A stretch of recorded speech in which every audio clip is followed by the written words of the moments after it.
యోహాను సువార్త 15వ అధ్యాయం ప్రకారము మనం ఆయనలోను ఆయన మనలోను ఉన్నప్పుడు మన సంతోషం పరిపూర్ణమగినట్లుగా ఆయన నామములో మనం ఏది అడిగినా ప్రభు అయిన దేవుడు ఇస్తానంటున్నాడు.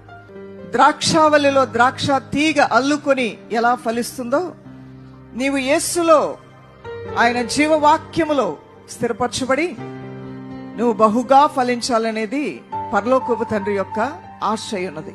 అంత మాత్రమే కాదు, ప్రభువుని ప్రేమించినటువంటి వారు, ఆయన రక్షణ పొందినటువంటి వారు, ఆయన భయభక్తులు కలిగినటువంటి వారు, ఆయన కార్యాలయందు నమ్మకం విశ్వాసం కలిగినటువంటి వారు, అలానే మీ తోబుట్టువులు, మీ బంధువులు, మీ పరిచయస్తులు ఈ దేవాతి దేవుని పట్ల, ఈ దైవం పట్ల గౌరవంతోనూ దేవుని భయభక్తులు కలిగి ఆయన ఆజ్ఞలు బట్టి ఆనందించి సంతోషించే వారి జీవితాల్లో ఆశీర్వాదాలు ప్రవహిస్తాయని 112వ కీర్తనలో కీర్తనాకారుడు తెలియజేస్తూ ఉన్నాడు. యెహోవాను స్తుతించుడి, యెహోవా యందు భయభక్తులు గలవాడు ఆయన ఆజ్ఞలు బట్టి అధికముగా ఆనందించువాడు ధన్యుడు. ఆయన ఆజ్ఞలు బట్టి అధికముగా ఆనందించేవారు, కొంచెముగా కాదు, కొద్దిగా కాదు, పాలు పొంగులాగా పొంగి ఆరిపోయే బలహీనమైన భక్తి కలిగిన జీవితం కాదు.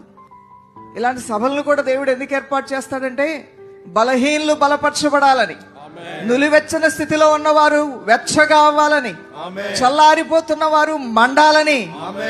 మీరు ఇలా ప్రార్థనలు చేస్తూ సహవాసములో ఉంటూ దేవునిలో కట్టబడుతూ ప్రభు కార్యాలని కొనియాడుతూ ఆయన్ని హత్తుకొని మీరు బ్రతుకుతూ ఉండగా మీరు దీవించబడటమే కాదు, మీ సంతానాన్ని దేవుడు బలపరుస్తానంటున్నాడు.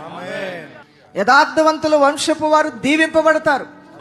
అంత మాత్రమే కాదు, మీ గృహముల్లో, మీ జీవితాల్లో, మీ పిల్లల జీవితాల్లో కరువు, కాటకము, నిష్ప్రయోజనము, కష్టము, అప్పు బాధలు అనేటువంటి ఈ స్థితిని దాటిపోయే అనుభవాన్ని దేవుడిస్తాడు. ఎలా? కలిమి సంపద. ఏమంటున్నాడండి ప్రభు? కలిమియు సంపదనియు వాని ఇంట ఉంటుంది. చెప్పండి, నా బిడ్డలు, నా కుటుంబము, నా వంశపు వారు దీవింపబడుదురుగాక. మా కుటుంబములో ఏ చీకటి ఉన్నా అది తొలగిపోయి వెలుగు కలుగునుగాక. దేవుని కటాక్షము, వాత్సల్యత మా మీదకి వచ్చునుగాక. మేము దయాళులమై అప్పు చేయక అప్పిచ్చువారముగాను భాగ్యవంతులముగాను మా దేవుడు మమ్మల్ని ఆశీర్వదించునుగాక. హల్లెలూయా, హల్లెలూయా.